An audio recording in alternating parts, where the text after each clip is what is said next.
Deus santo e Deus glorioso, o Senhor é tremendo e maravilhoso, e mais uma vez imploro ao Senhor, e conectando com o Senhor por meio da minha palavra, para que o Senhor possa guiar o nosso estudo bíblico, para que possamos mergulhar, a Deus, de ponta, sem vestes, na Tua palavra, e que possamos ficar encharcados, Papai, de todas as formas, com a verdade, Senhor. Que ela possa tomar conta do nosso coração e transformar as nossas vidas para a Tua glória. Guia-nos, Senhor, e derrame as Suas misericórdias sobre as nossas vidas. No nome de Jesus, amém. Meus Amém. irmãos, como dito, iniciaremos o capítulo 4, que trata da criação, segundo a Confissão de Fé de Westminster.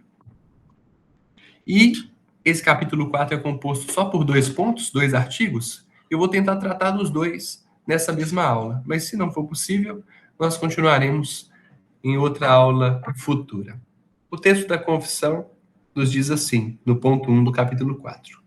Ao princípio, aprove a Deus o Pai, o Filho e ao Espírito Santo, para a manifestação da glória do seu eterno poder, sabedoria e bondade, criar ou fazer do nada, no espaço de 6 dias, e tudo muito bom, o mundo e tudo que nele há, visíveis ou invisíveis.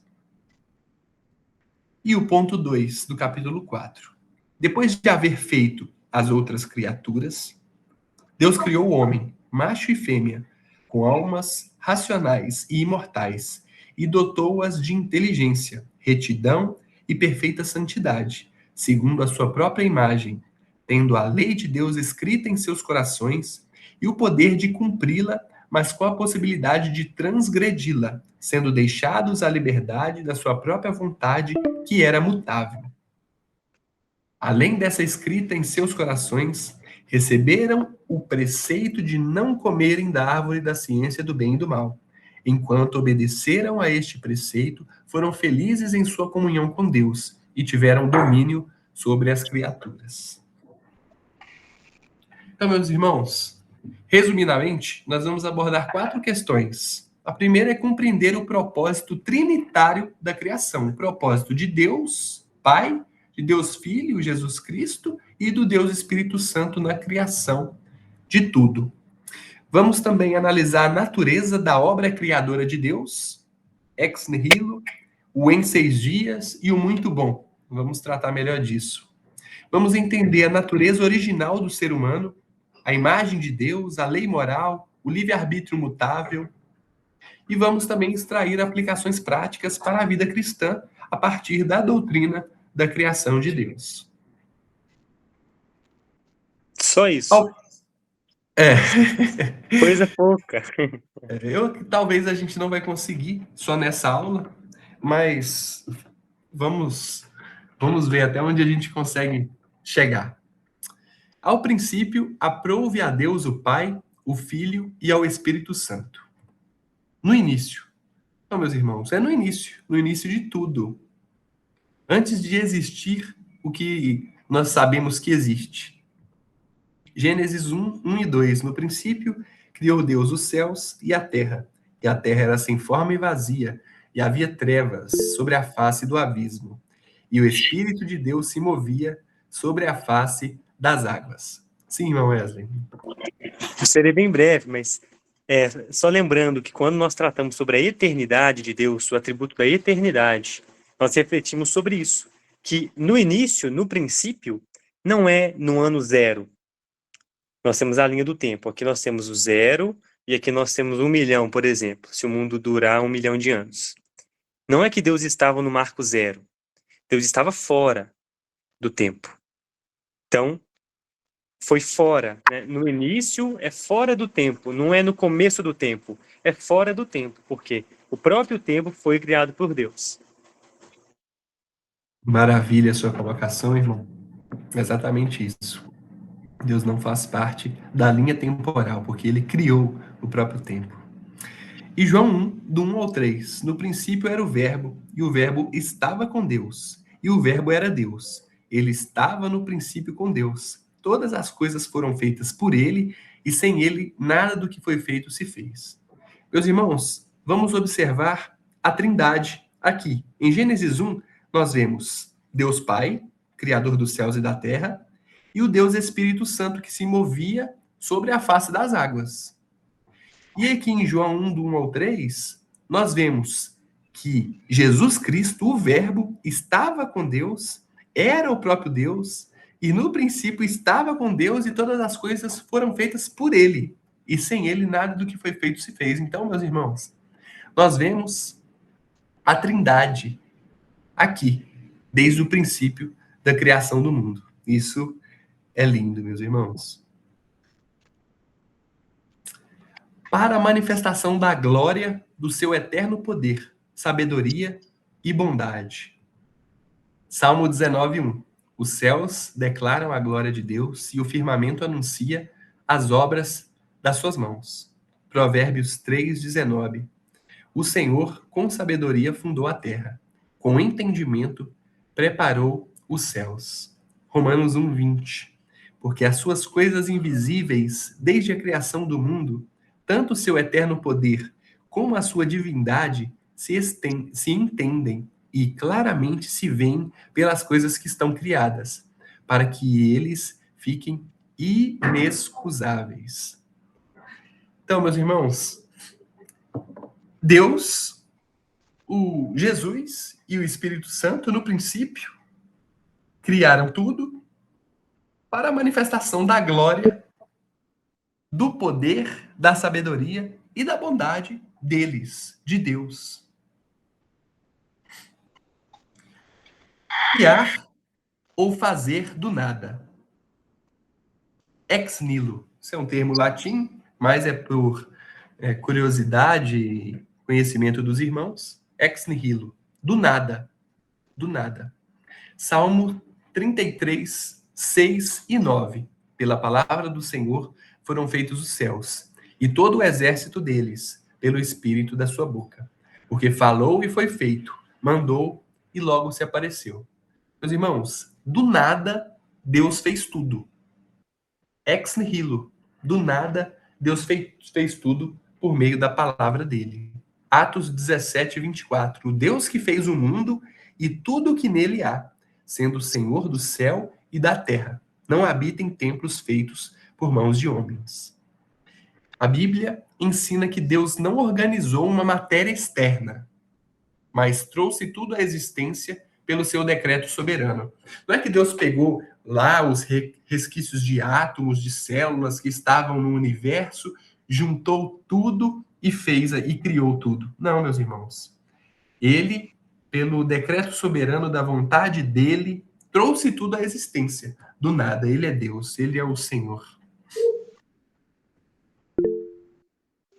Sim, irmão Wesley. Sobre o do nada, meus irmãos, de forma bem breve também. Irmão, ele explicou nesse último texto aí do slide que Deus não organizou uma matéria já existente, ele trouxe tudo à existência.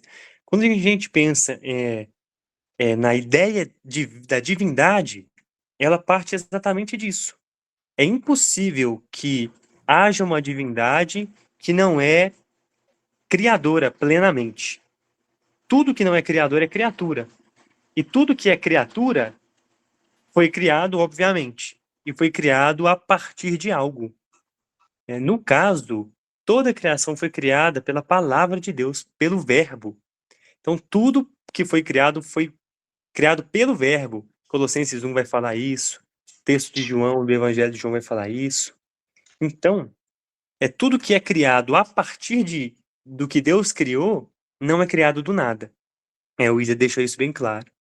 Eu só quero chamar a nossa atenção. O William colocou ex nihilo, ou ex nihilo, não sei como que se pronuncia em latim. Mas nós tivemos também a aula, você lembra, irmão? Em Gênesis. Só que eu ia falar que ela está no YouTube, mas não está, né? Irmão Tiago, nós vamos ter que gravar ela de novo. A aula do panorama de Gênesis, da introdução ao Antigo Testamento e de Gênesis. Que houve um aprofundamento nesse tema. Hoje nós vamos passar superficialmente, mas na época houve um aprofundamento. Então, na aula de Gênesis, espere, a qualquer momento o irmão Tiago vai preparar ela e nós vamos postar no YouTube.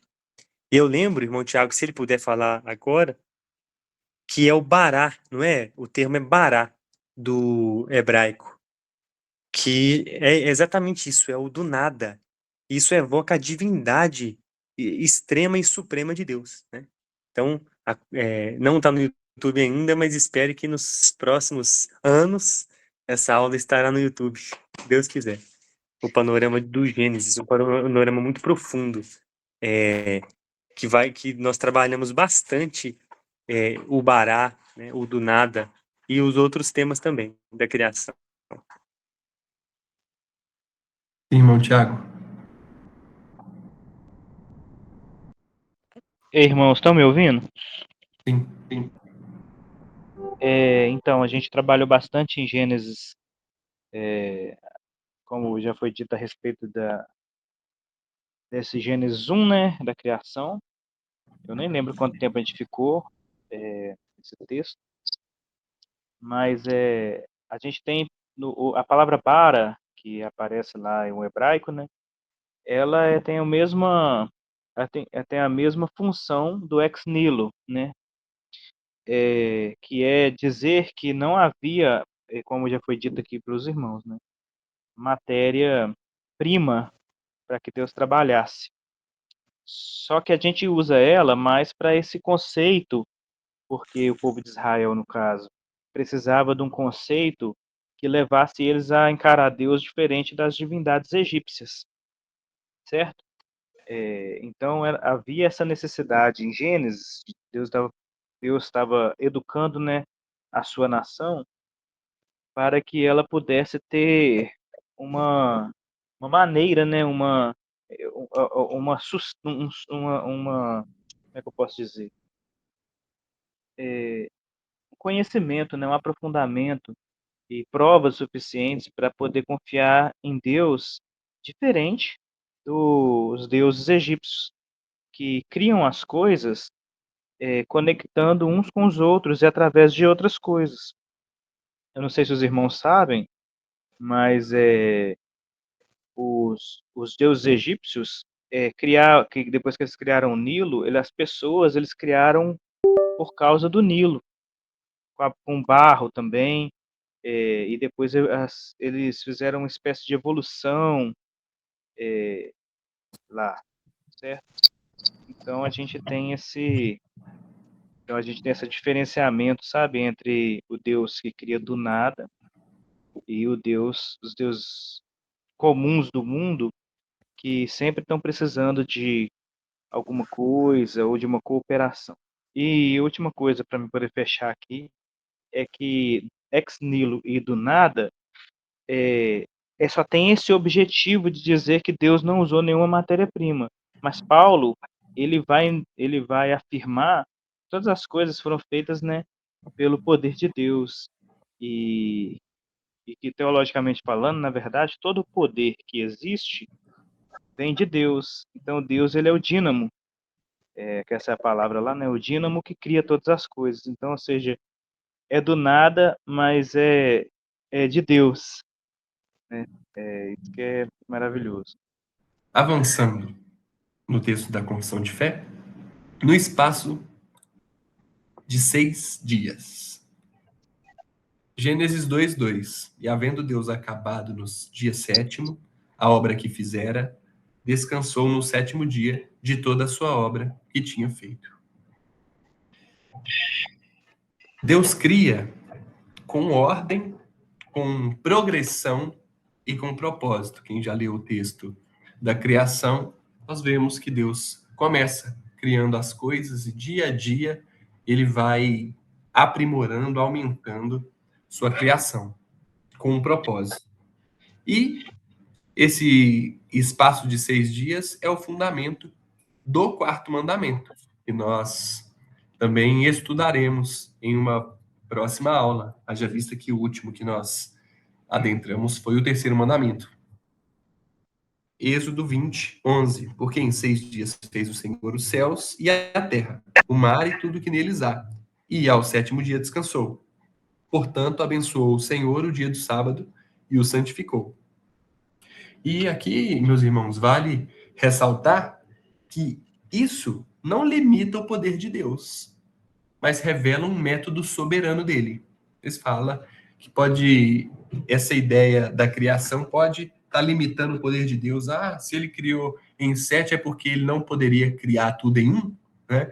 Esses papos mais viajados em relação à criação, mas não, meus irmãos. Deus, ele tinha um método soberano que ele instituiu e foi o método que ele seguiu, inclusive separando um dia para o descanso e nos obrigando a separar também um dia para o nosso descanso.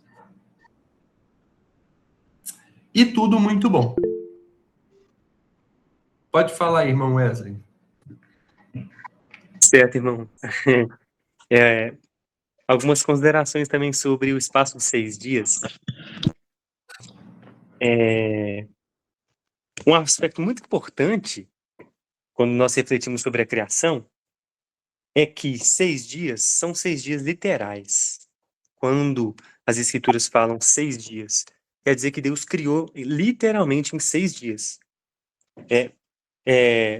Alguns inimigos da fé, e especialmente posso destacar os evolucionistas teístas, que é uma turma que é darwinista, que acredita na teoria da evolução, mas que quer conciliar ela com a Bíblia, quer incluir esse cientificismo, nem a ciência, quer incluir esses pressupostos humanistas do darwinismo e do evolucionismo nas escrituras. E eles vão falar, não, quando fala dia, na verdade são milênios.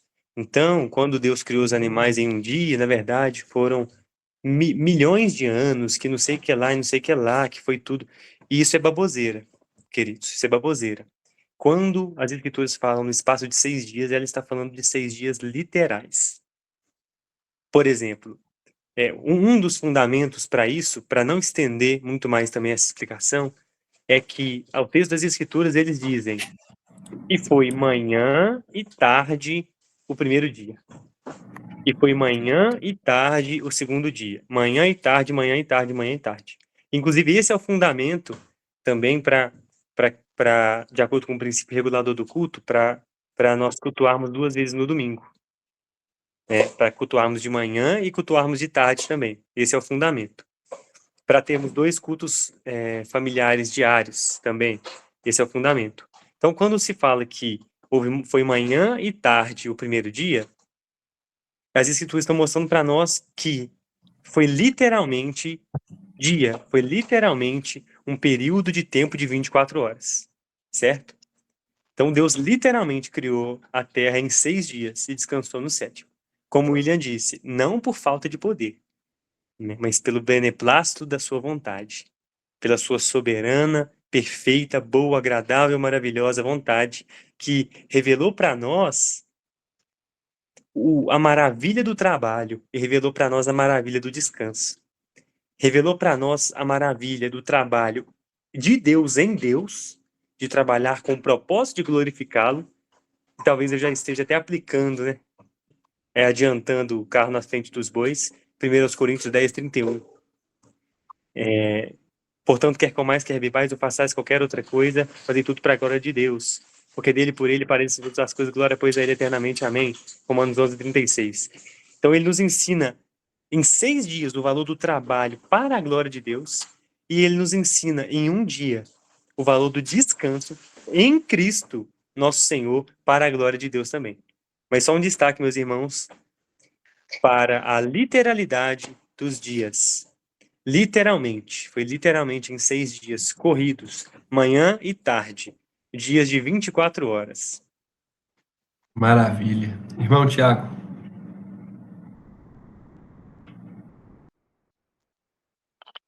Irmãos, no que diz respeito à construção teológica, como Wesley disse, são 6 dias literais. E quando a gente fala de 6 dias literais, como Wesley trouxe uma série de argumentos para isso, há uma outra construção que ela é muito comum quando a gente vai estudar os Salmos, né?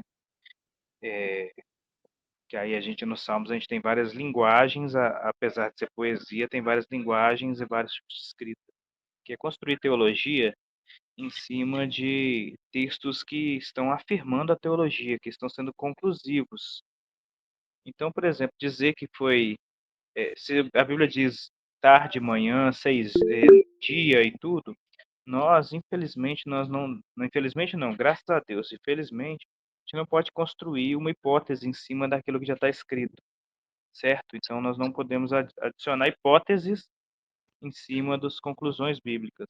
Se Deus quisesse dizer que foi milhões de anos, ele teria deixado isso claro. Ele teria escrito de alguma maneira que ficasse clara. Pode não estar no capítulo 1 de Gênesis, mas depois algum profeta diria que houve uma passagem de tempo maior e assim nós aprenderíamos. Deus, ele não é Deus que faz as coisas, que faz a sua revelação e não faz a revelação, entendeu? Não explica ela. Então, a coisa é clara nesse sentido. A A revelação, ela é revelação ela é revelada, né? revelada, né? Não é Sim, Não é obscura. obscura. não é obscura. Excelente, meus irmãos. Irmão Michael. Não, só para complementar, assim, né, que a Bíblia explica ela mesma, né? Aí se tu vai seguindo no próprio Gênesis ali, né, no capítulo 5, que vai mostrar a genealogia de Adão, né, e a maioria, até pastores ditos reformados, né, creem que cada dia era uma era, e essa era podia ser de milhões de anos, né? Só que quando dá a genealogia de Adão, quando dá assim, ó, este é o livro da genealogia de Adão, né, no dia em que Deus criou o homem, a semelhança de Deus o fez, né? O homem e a mulher os criou. Ele diz assim, ó, viveu Adão 130 anos e gerou um filho à sua semelhança, conforme a sua imagem, ele chamou Sete. Então, se no sexto dia o homem foi criado e passou uma era, como é que com 130 anos Adão ia ter gerado Sete, já tinha gerado Caim, Abel e vários outros, que não tem na Bíblia, né, que pode ter tido, né, não dá para dizer que o Sete foi o terceiro, né, ele pode ter tido... Então, assim, como é que na Bíblia ia dizer que com 130 anos ele gerou Sete, se foram eras de bilhões de anos? Aí Adão era para ter milhões de anos, né? A própria Bíblia se explica, né? Então, é irrefutável esses termos. É verdade. Verdade. Irmão, rapidamente, só um destaque. Por quê? Que discussão tola. A gente pode pensar que não há motivo nenhum para essa explicação nossa Exato. agora, de que são 6 dias literais, né? Mas qual que é a relevância disso? A relevância disso é que quando nós relativizamos o relato da Desculpa. criação, nós relativizamos todo o Gênesis. Nós relativizamos o pecado original, porque aquilo passa a ser simbólico. Não é mais literal, não é mais o homem, Adão, e a mulher, Eva, que desobedeceram a Deus com o auxílio maldito da serpente. Para a glória de Deus, claro. Mas então, isso é importante que os 6 dias são literais, porque todo o relato do Gênesis é literal. E quando a gente relativiza a criação, a gente relativiza tudo. Então, esse é um caminho para o liberalismo, um caminho para rejeitar todo o fundamento de Cristo. Todo o fundamento de Cristo. Cristo não veio para abrogar a lei, ele veio para cumprir a lei e os profetas. Ele fala que tudo em Moisés, nos profetas e nos salmos, falava era sobre ele. O que é Moisés? É o Pentateuco, Gênesis e os outros 4 livros. Então, Gênesis está falando de Cristo. Então, relativizar Gênesis, a gente está relativizando o Novo Testamento também. Então, só destacando para vocês, para nós, quem vai assistir essa aula também depois. Essa discussão é, sim, relevante. A literalidade de Gênesis é extremamente necessário para a fé cristã. E ela não é real porque ela é necessária. Ela é necessária porque ela é real. Né? Ela é necessária porque ela é verdadeira.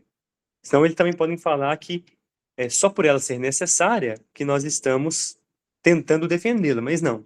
Ela é real e verdadeira, e isso a torna necessária. Então, um ponto principal disso, como o irmão Maico falou, o irmão Tiago falou, é a analogia da fé. é um princípio de hermenêutica, de interpretação bíblica, presente na Confissão de Fé, no capítulo 1, no ponto 8, se eu não me engano, analogia da fé, analogia fidei, que é a ideia de que a Bíblia interpreta a própria Bíblia, certo? Então, como os irmãos disseram muito bem, a Bíblia interpreta a própria Bíblia e nós não podemos tirar nenhum sentido da Bíblia de uma fonte externa, e sim o contrário, as fontes externas que bebem. Então, a literalidade de Gênesis é essencial para a fé cristã.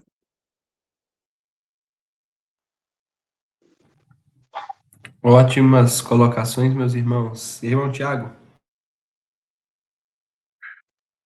Serei breve, irmão. Então, é como o Wesley acabou de dizer, esses problemas, eles são problemas de hermenêutica, e se eles têm essa conotação de ser liberais, porque aí é o liberalismo, né?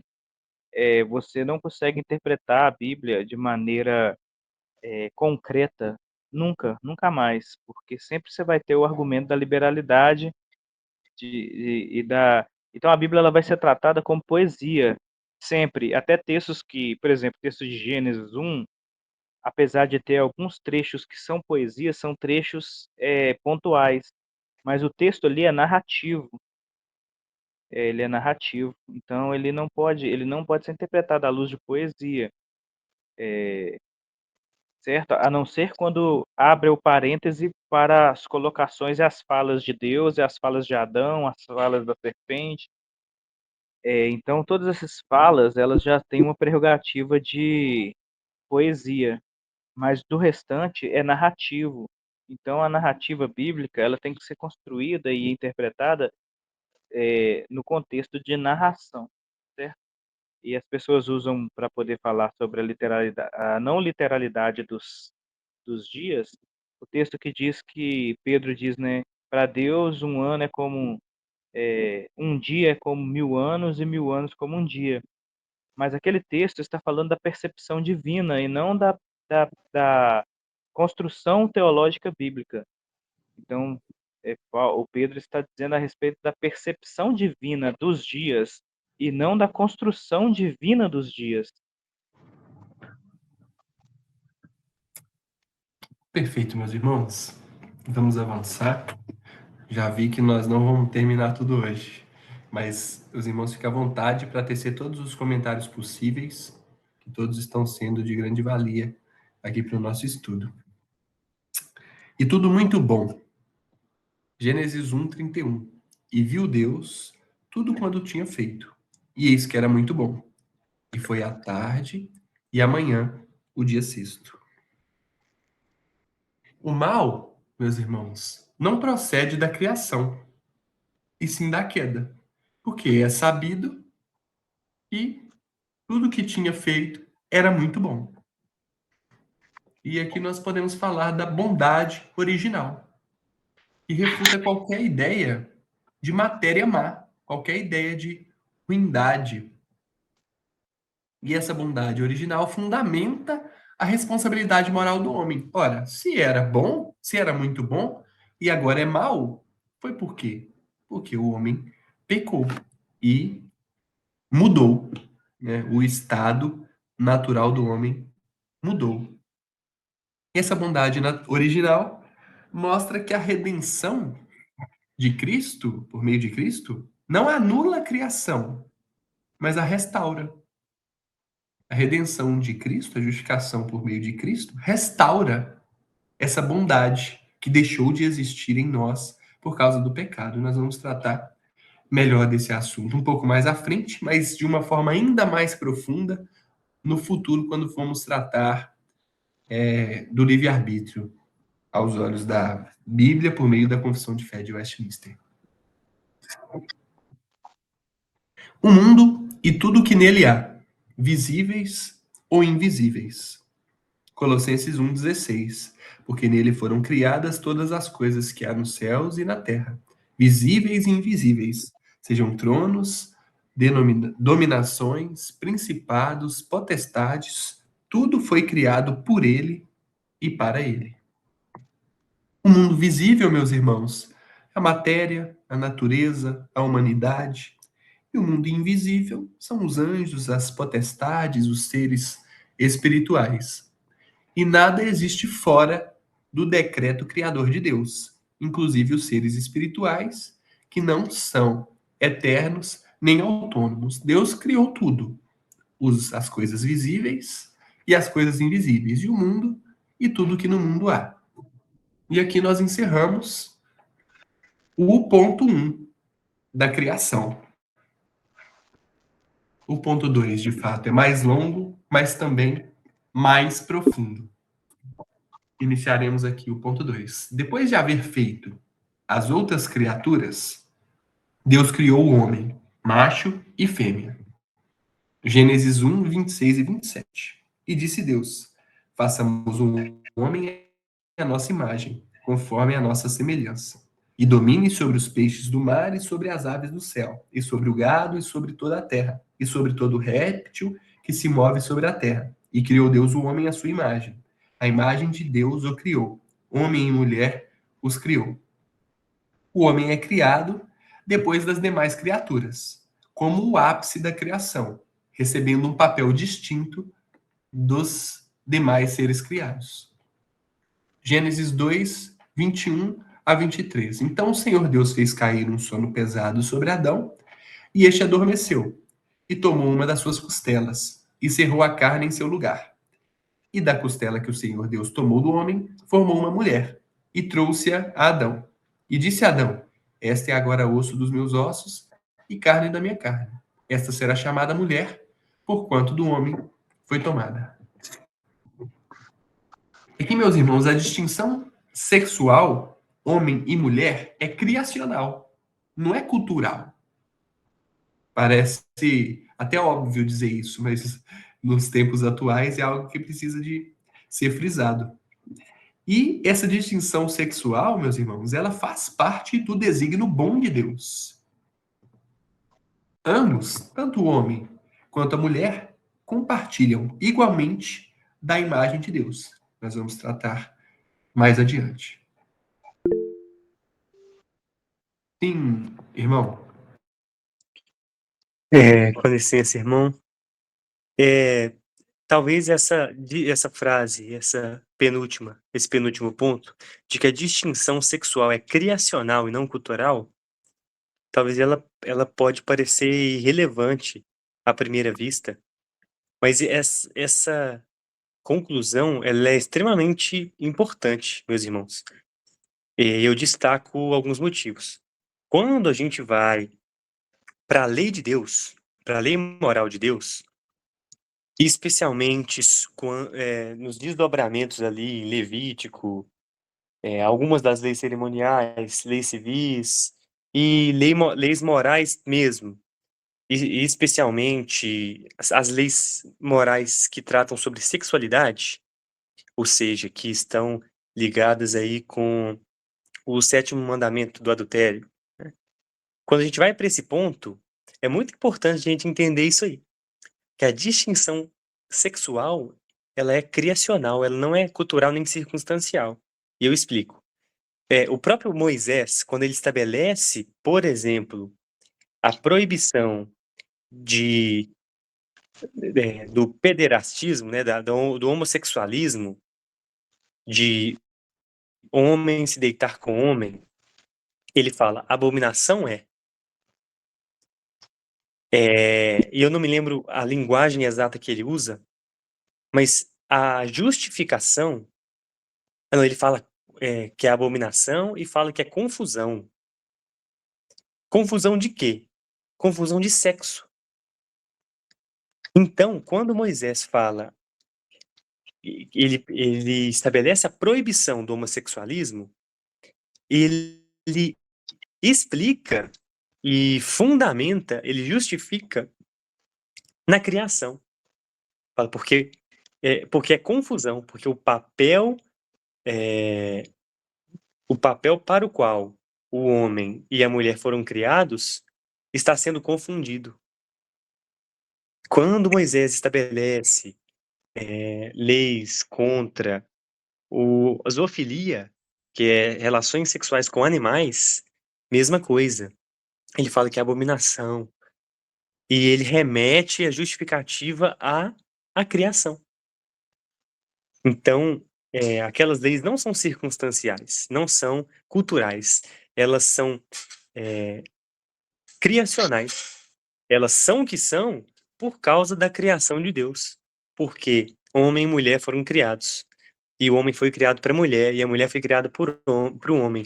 Por causa disso, por causa da criação, homem com homem não pode, mulher com mulher não pode, homem ou mulher com animais também não pode, e diversas outras leis sexuais.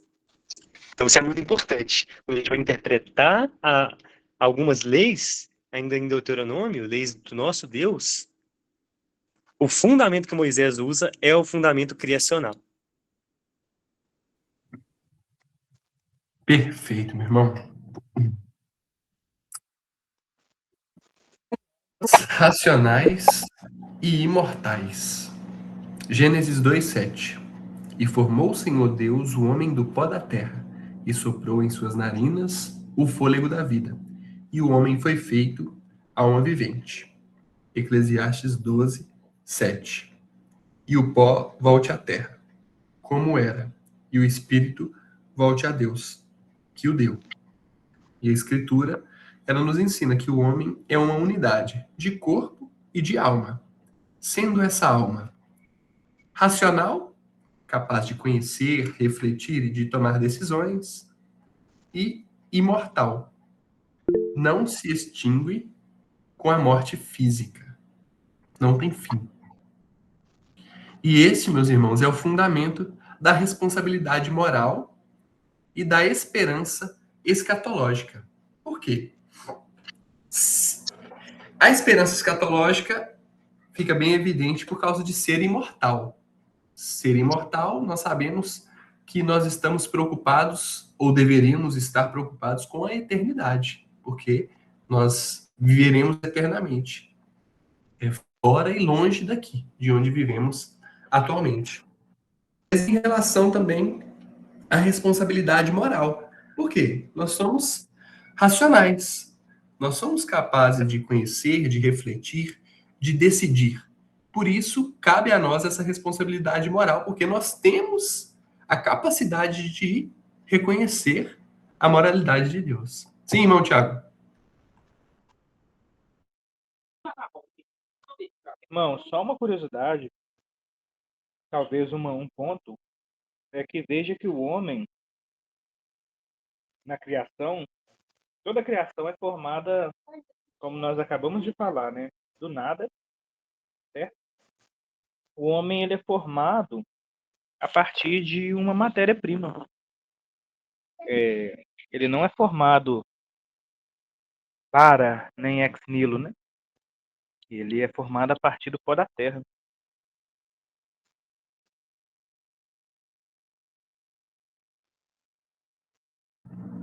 Exatamente.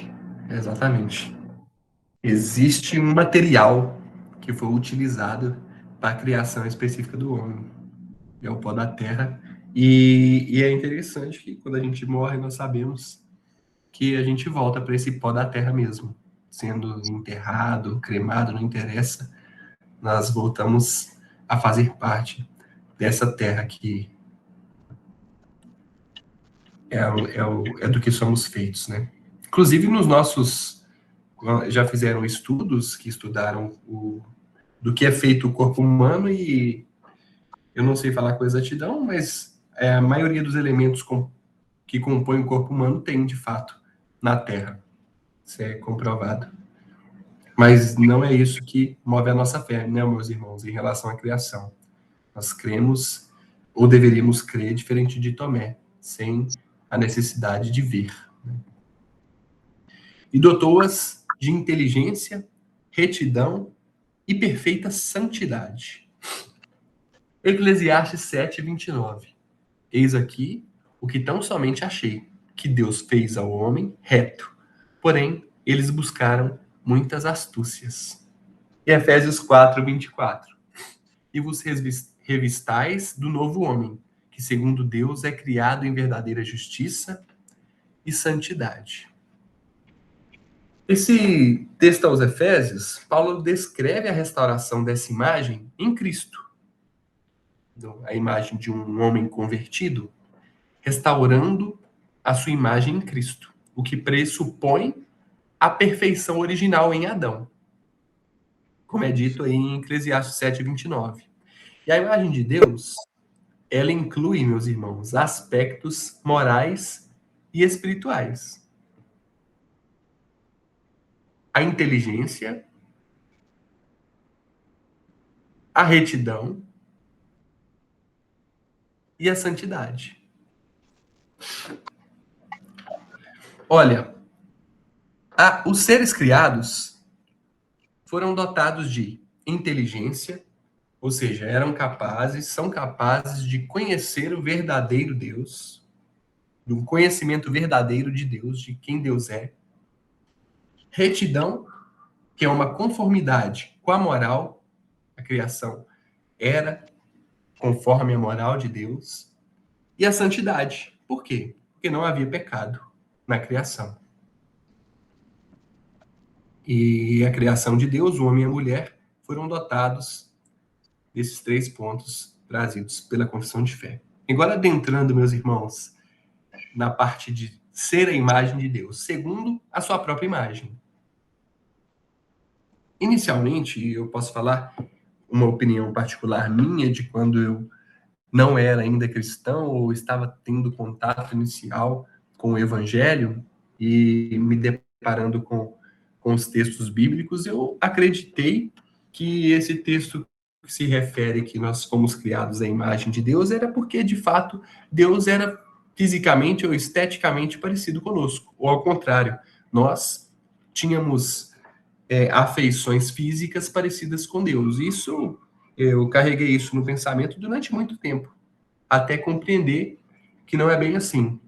Gênesis 1:26. E disse Deus, façamos um homem à nossa imagem, conforme a nossa semelhança. Que é interessante, só abrir um parêntese, a gente vê o termo façamos, mais uma vez. Deus não estava só, estava juntamente do Cristo e do seu Santo Espírito. E vimos que nos fez o homem, Adão e Eva, conforme a imagem e semelhança deles. E Tiago 3:9. Com ela bendizemos a Deus e Pai, e com ela amaldiçoamos os homens, feitos à semelhança de Deus. Imago Dei, imagem de Deus, outro termo em latim aí, mais para curiosidade dos irmãos. A imagem de Deus, meus irmãos, não é física, como eu disse que eu pensava antigamente. A imagem de Deus inclui razão, moralidade, domínio e uma capacidade relacional. Nós vemos durante toda a Bíblia Deus se relacionando com a humanidade. Deus dominando toda a humanidade. As questões morais advindas pelo próprio Deus que são instituídas em nós. E a razão, a racionalidade que nós também possuímos por sermos criados à imagem e semelhança de Deus. E a imagem de Deus permanece em nós, mesmo após a queda, ainda que corrompida. Continuamos capazes de nos relacionar, dominando sobre as coisas aqui na Terra, tendo essa capacidade moral e também conseguindo raciocinar, racionalizar. E isso fundamenta, meus irmãos, a dignidade humana universal. Por quê? Assim como eu sou a imagem e semelhança de Deus, a irmã Célia também é, o irmão Tiago, o irmão Michael, o irmão Wesley, nossas esposas, nossos filhos, um mendigo, um presidente, um policial, um vagabundo, todos foram criados segundo a imagem de Deus. Então, é interessante para nós, como cristãos, levando em consideração, inclusive, que o próprio Cristo diz, resumindo os 10 mandamentos, amar o próximo como a nós mesmos. Por quê? Todos foram criados conforme a imagem e a semelhança de Deus. Algum comentário, meus irmãos, nesse ponto? Não, só um destaque, irmão. Essa foi inclusive a explicação, o fundamento do irmão Michael, quando ele estava orando por mim, pelos meus pecados, na hora da nossa reunião de oração, né? Que ele diz que é quando eu me dirijo a minha esposa, aos meus filhos, eu estou me dirigindo ao próprio Deus. Quando ele fala num texto escatológico que os ímpios estarão à sua esquerda e os eleitos à sua direita, e ele fala, quando que nós te rejeitamos, Senhor, os ímpios? Quando vocês rejeitaram os meus pequeninos, né? Estou parafraseando aqui de forma bem simplória. Então é essa ideia também da dignidade humana universal, né? O Michael, ele orou fundamentado até nisso, quando ele estava orando por mim, na nossa reunião de oração. Exatamente, meus irmãos. E por causa, às vezes, da nossa correria do dia a dia, a gente não para refletir sobre isso, mas existe essa dignidade universal, porque todos somos criados conforme a imagem e semelhança do nosso Deus. Tendo a lei de Deus escrita em seus corações. Na criação, Deus instituiu, escreveu a lei dele nos corações das suas criaturas. Romanos 2, 14 e 15. Porque quando os gentios que não têm lei fazem naturalmente as coisas que são da lei, não tendo eles lei para si mesmos, são lei, os quais mostram a obra da lei escrita em seus corações. Antes da lei mosaica, que nós conhecemos, de Êxodo 20, instituída por Deus por meio de Moisés, o homem possuía a lei moral natural, que foi escrita no coração do homem, no coração da criação de Deus. Então, meus irmãos, o homem não era moralmente neutro. Não é moralmente neutro. Não era e não é. É claro que mudou. Nós vamos falar mais sobre isso. Por quê? O homem conhecia o bem e o mal e era responsável diante de Deus. E a consciência é um eco dessa lei original, meus irmãos. E aqui a gente pode entrar sobre aquela questão moral que os ateus podem entrar em contradição. Como um ateu vai determinar o que é certo e o que é errado, tirando Deus da equação? É impossível. Por quê? A ideia de bem e de mal, de certo e de errado, ela é proveniente de um Deus, de uma divindade, de algo divino. E ela é natural no coração do homem, meus irmãos. É uma consciência que é o eco dessa lei original que o próprio Deus instituiu no coração da sua criatura. Sim, Tiago?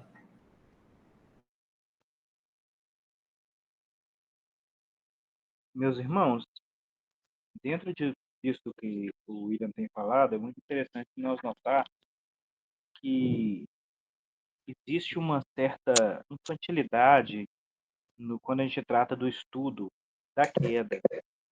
Vocês percebem, eu não sei se os irmãos percebem, mas se não percebem, vão perceber agora de uma maneira muito fácil.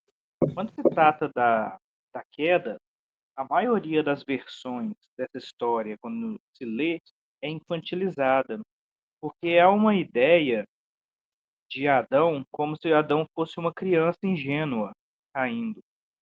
Como se Adão e Eva, quando pecam contra o Senhor e caem no engano da serpente, há um tom na leitura que faz pensar, faz as pessoas pensarem que Adão e Eva eram ingênuos, inocentes, no sentido de inocentes, no sentido intelectual, eram intelectualmente falando, eram ingênuos, não sabiam o que estavam fazendo, não havia neles um conhecimento necessário para agir ali, enfim, trata eles como se eles não fossem intelectualmente capazes de lidar com aquela situação.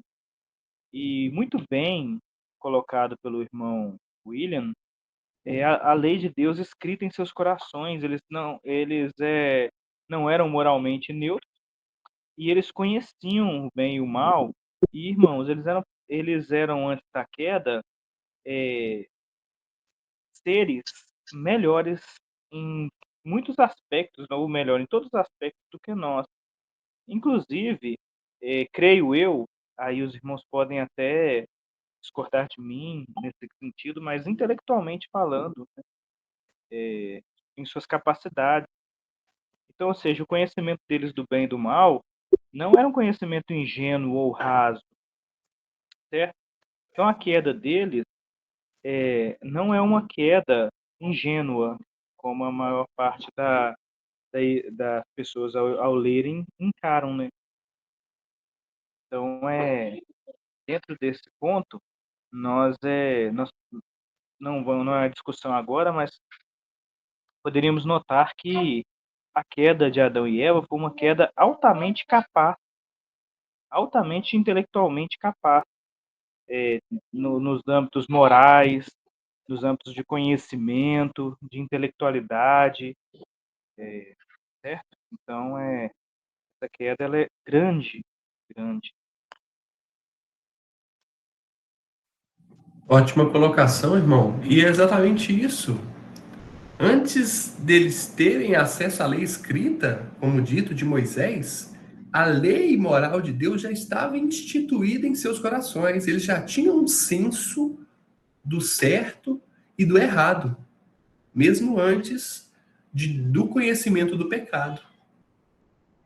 Porque a lei foi escrita em seus corações. Isso é muito interessante. Sim, irmão Wesley.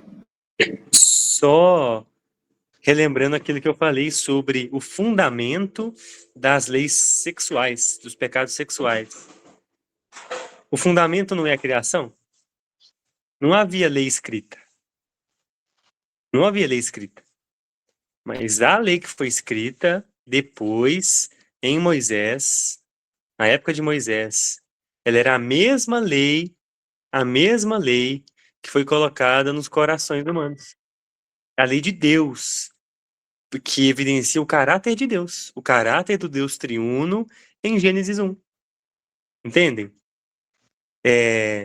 A lei moral, ela é resumida, e o nosso catecismo maior de Westminster vai dizer que a lei moral de Deus está resumida no Decálogo, nos 10 mandamentos, e nós estamos estudando os 10 mandamentos. Mas a lei moral, ela é uma lei que ela mostra o caráter de Deus, simplesmente. Então, mesmo que antes dela ter sido escrita, ela já era válida.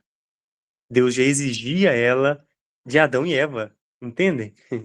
E de todo mundo antes de Moisés. Todo mundo antes de Moisés tinham as mesmas obrigações morais diante de Deus. Isso não é loucura? Maravilhoso? Né?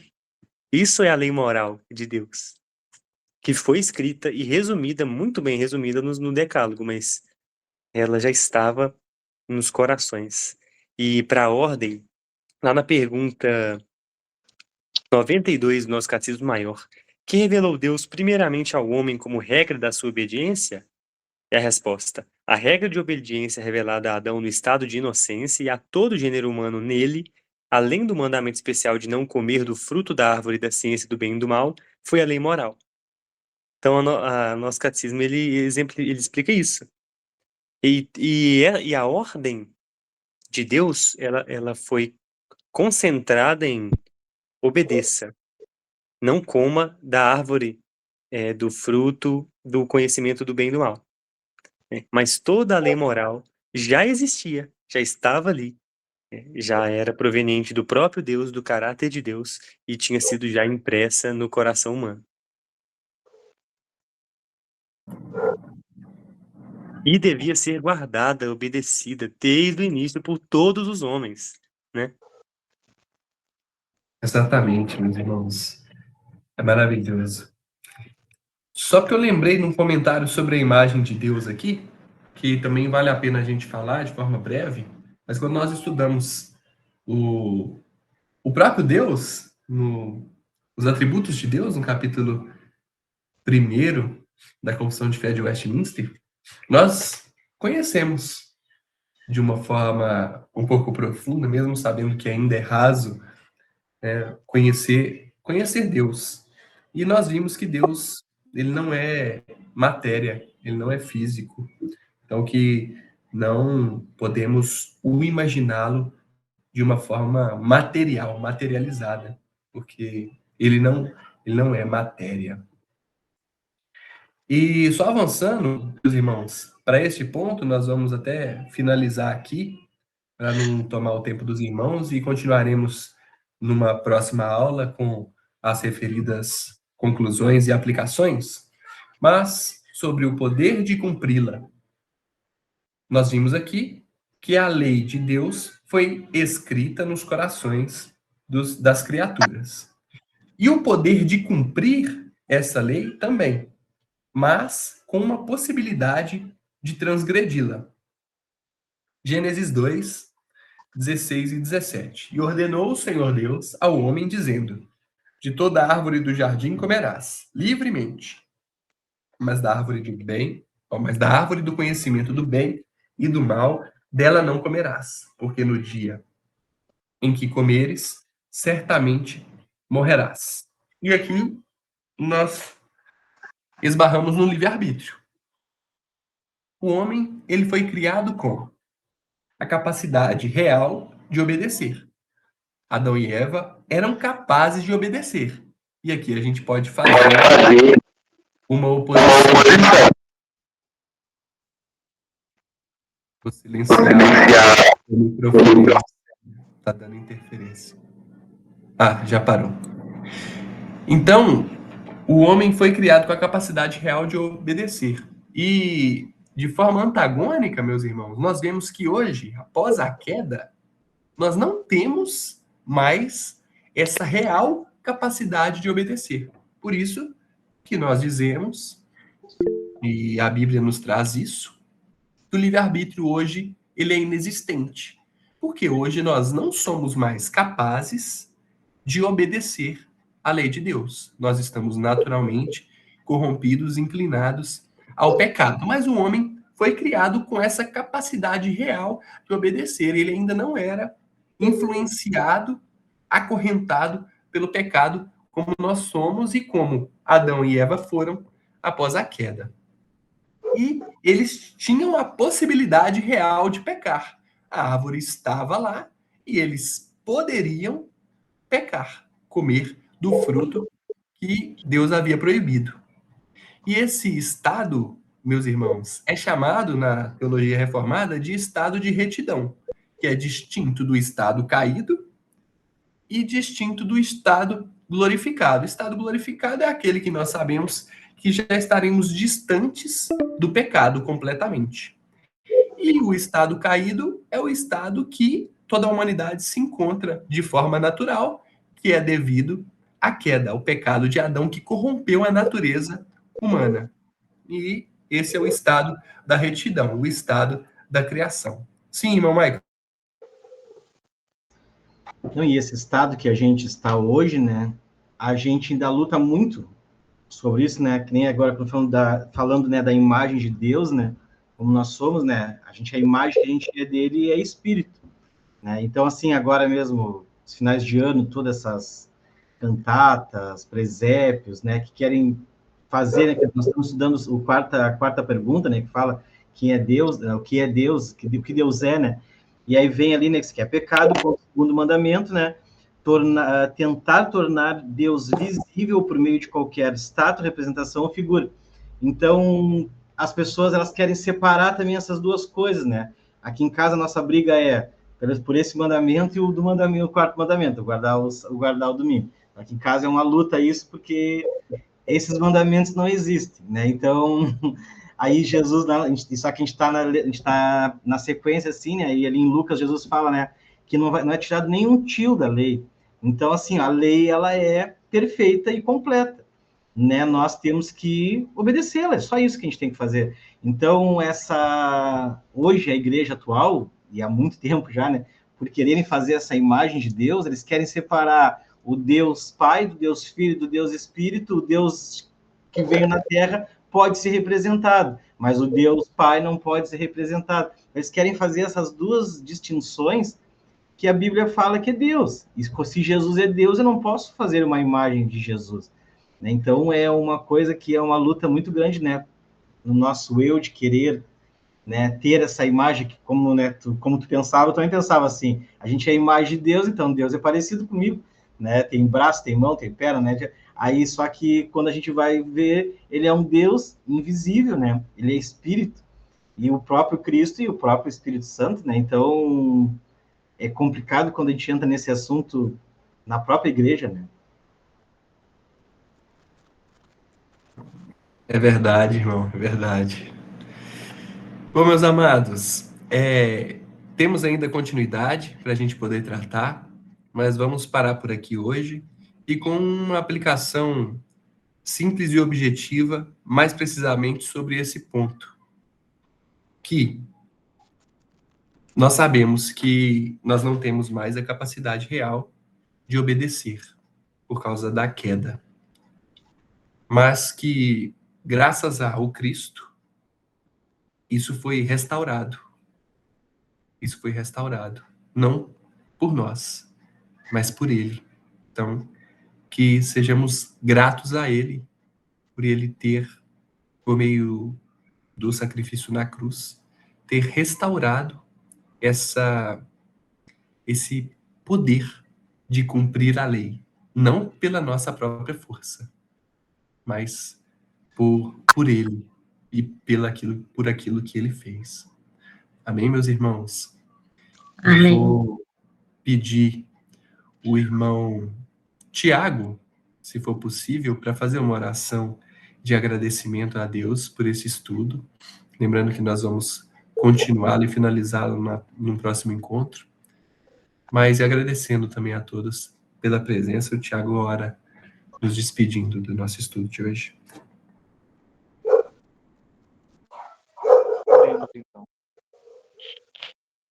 Senhor, muito obrigado por o Senhor ter nos dado, Pai, a oportunidade de estarmos estudando novamente. Nós agradecemos, Senhor, tudo aquilo que o Senhor organizou e criou na sua criação e proporcionou para que nós pudéssemos estar aqui, desde as nossas capacidades biológicas e físicas e mentais, até o nosso coração, nossa alma, os nossos sentimentos em relação à tua palavra, a possibilidade físicas e até eletrônicas para que nós pudéssemos estar aqui reunidos.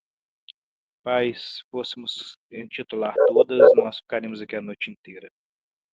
Mas é só para podermos ter uma noção do amor do Senhor em utilizar o seu poder sobre o controle de todas as coisas para que nós, irmãos que somos ninguém comparados ao Senhor, pudéssemos estar reunidos em seu nome.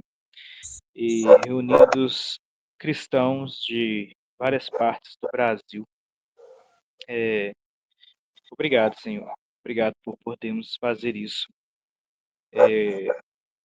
Use, Senhor, esses meios para, de fato, nos abençoar e abençoar as nossas casas e abençoar todos aqueles que assistirem essa aula. Ó Pai, e isso tudo para a sua glória, porque o Senhor fez isso glorioso. E em seu nome nós agradecemos e no nome de Jesus oramos. Amém.